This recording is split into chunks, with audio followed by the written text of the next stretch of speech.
Salut à tous les amis, c'est Icon, j'espère que vous allez bien. Aujourd'hui on se retrouve pour un nouveau thread d'horreur. Je vous remercie énormément pour l'accueil que vous avez fait sur mes deux premiers threads, ça me fait vraiment très plaisir. J'espère que celui-là vous plaira tout autant, donc si c'est le cas, n'hésitez pas à vous abonner à la chaîne et à liker la vidéo. On se remet dans une ambiance plus sombre.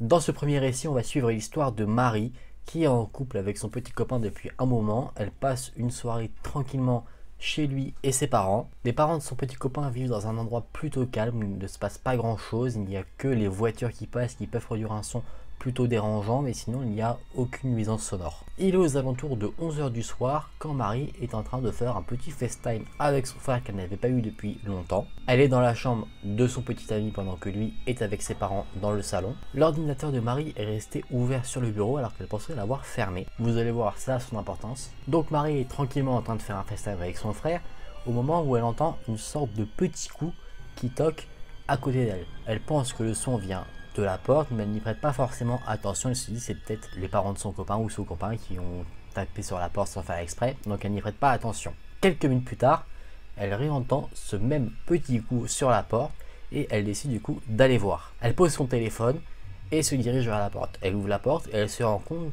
qu'il n'y a personne.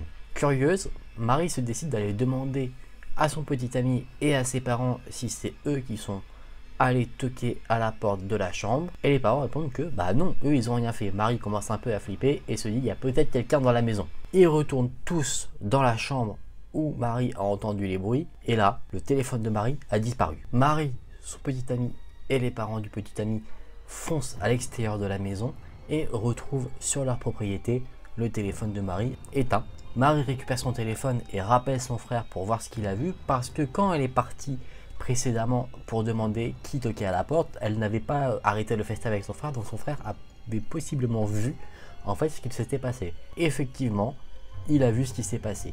Il a raconté à Marie qu'il a vu une main de femme passer au travers de la fenêtre et se saisir du téléphone. Alors je ne sais pas de quelle manière, mais l'ordinateur qui était encore ouvert a pu enregistrer ce qu'il s'est passé. Il était disposé en fait face à la fenêtre et Marie a pu voir qu'en fait une femme l'observait pendant un bon moment depuis la fenêtre. En fait, la personne qui a essayé de prendre le téléphone de Marie est l'ex-petit ami du petit ami actuel de Marie, qui n'arrête pas d'harceler justement cette personne en essayant de l'appeler tout le temps. Son petit ami a changé de nombreuses fois de numéro de téléphone, mais voilà, elle arrivait toujours à la voir, elle a été bloquée, donc maintenant elle n'avait plus de moyens de contact avec lui, et du coup elle voulait prendre le téléphone de Marie pour avoir justement le nouveau numéro du petit ami de Marie. Ce que Marie suppose, c'est qu'en fait cette fille a laissé le téléphone par terre parce que Marie a un mot de passe sur son téléphone et en prenant le téléphone, elle a éteint l'écran et en voyant qu'ensuite elle avait un mot de passe, elle s'en est débarrassée et elle s'est enfuie tout simplement.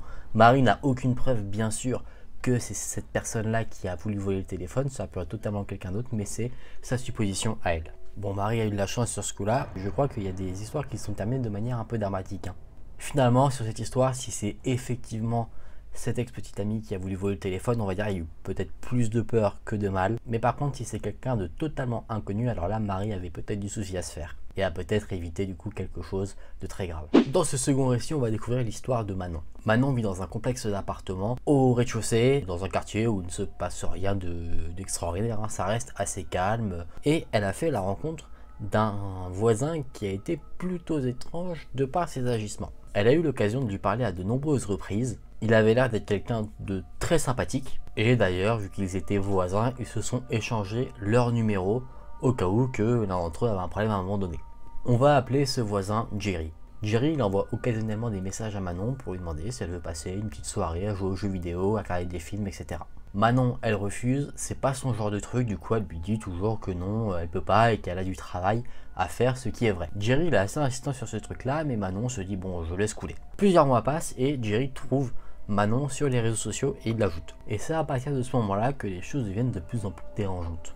Jerry commence à toquer à la porte de Manon, à glisser des notes sous sa porte pour demander si elle a tel ou tel objet, s'ils peuvent se rendre tel ou tel service, ou pour faire des soirées, jouer aux jeux vidéo. Manon lui répondait toujours qu'elle n'était pas intéressée pour tout ça, et qu'il n'était que voisin et pas plus. Jerry à cela répondait tout le temps ok c'est cool, on est potes, y a pas de souci. Manon sentait concrètement que en fait Jerry voulait plus que de l'amitié.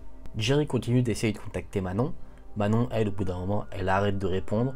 Et là, Jerry devient de plus en plus stalker Jerry dit à Manon qu'il sait quand elle est chez elle parce qu'il voit la lumière sous sa porte ou qu'il entend quand elle écoute de la musique parce que le bruit est fort au travers des murs par exemple. Manon, elle commence à en avoir marre, du coup elle met un bras sous sa porte pour justement masquer la luminosité, que Jerry ne sache pas quand Manon est là. Et elle va écouter maintenant de la musique avec des écouteurs, comme ça la musique ne se fera pas entendre chez les voisins.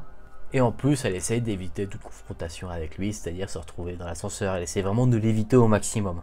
Au bout d'un moment, Manon elle en a marre de devoir se cacher comme ça, du coup elle décide de le confronter et lui dit tout simplement que elle n'est pas intéressée par lui et que ce qu'il fait c'est assez creepy, c'est assez dérangeant.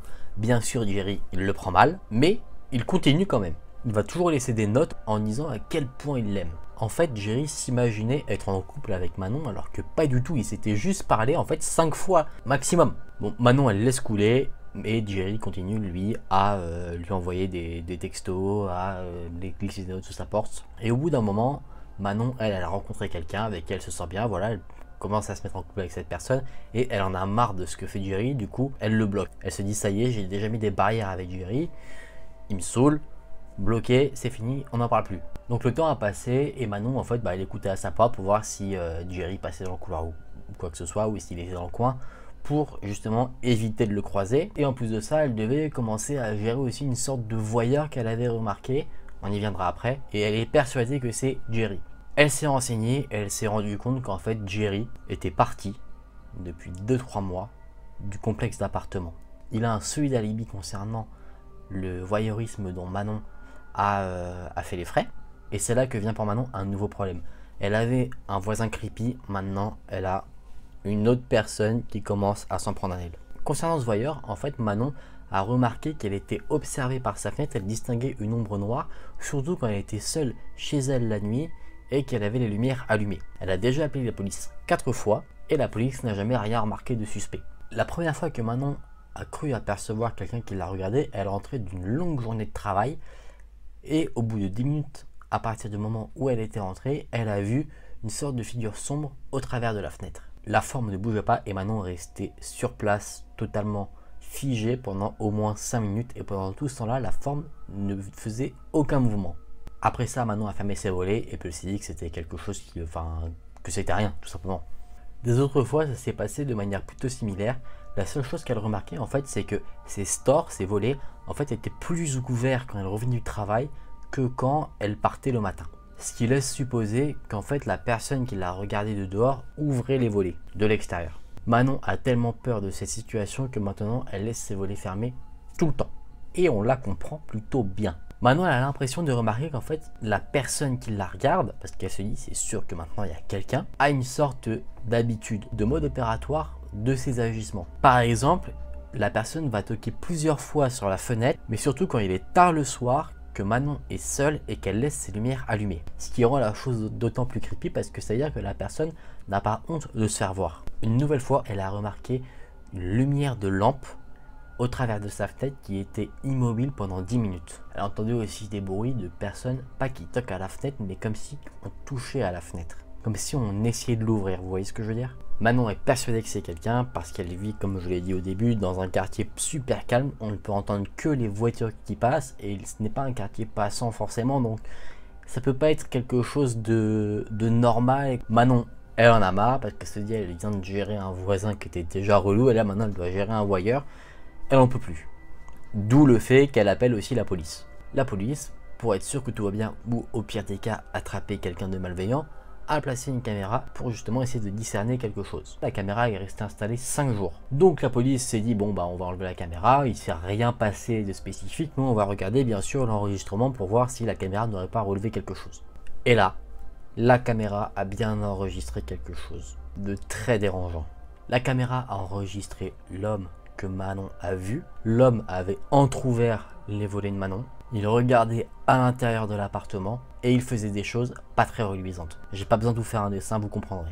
La police a montré les images à Manon. Bien sûr, elle a eu envie de vomir directement pour lui montrer des images pour voir si elle reconnaissait quelqu'un. Non, pas du tout, c'était une personne inconnue au bataillon. Ils ont montré l'image du propriétaire. Pareil, lui, il ne le connaît pas, on ne savait pas qui était cet homme. Manon a déménagé, ça a été horrible pour elle, que ce soit sur l'aspect financier ou émotionnel. La police a réinstallé la caméra du coup devant l'ancien appartement de Marie. Il met aussi une caméra additionnelle pour essayer de voir mieux le visage de l'inconnu. Ça a été très dur pour Manon de se remettre de sa situation parce que elle avait l'habitude du coup d'éteindre les lumières constamment, de baisser toujours ses volets, de limite verrouiller ses volets pour pas qu'on puisse les ouvrir, et elle se sentait toujours observée. Et ça, je pense que c'est totalement normal quand on a vécu un événement comme ça. Elle espère totalement que la personne qui l'observait soit arrêtée et qu'elle soit confrontée à la justice, et de le confronter pour voir son visage et le démonter avec un eye regard, tu vois. Et enfin, la police a arrêté le voyeur. Et cet homme a avoué les faits.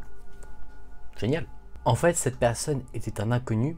Vraiment, personne ne le connaissait. Ni le propriétaire, ni Manon. Enfin, inconnu des services de police également. Et cette personne-là, en fait, vivait illégalement dans le complexe d'appartements où vivait Manon. La police suspecte que cette personne stalkait d'autres personnes dans leurs appartements. Mais voilà, ils n'en ont pas les preuves forcément, donc pour le moment, ils se consacrent uniquement sur l'affaire de Manon. L'homme a été expulsé du complexe d'appartements. En fait, le processus judiciaire a été très long et les différentes parties prenantes de ce système-là proposaient à Manon un accord amiable, enfin voilà, des choses pour que le truc se passe plutôt rapidement.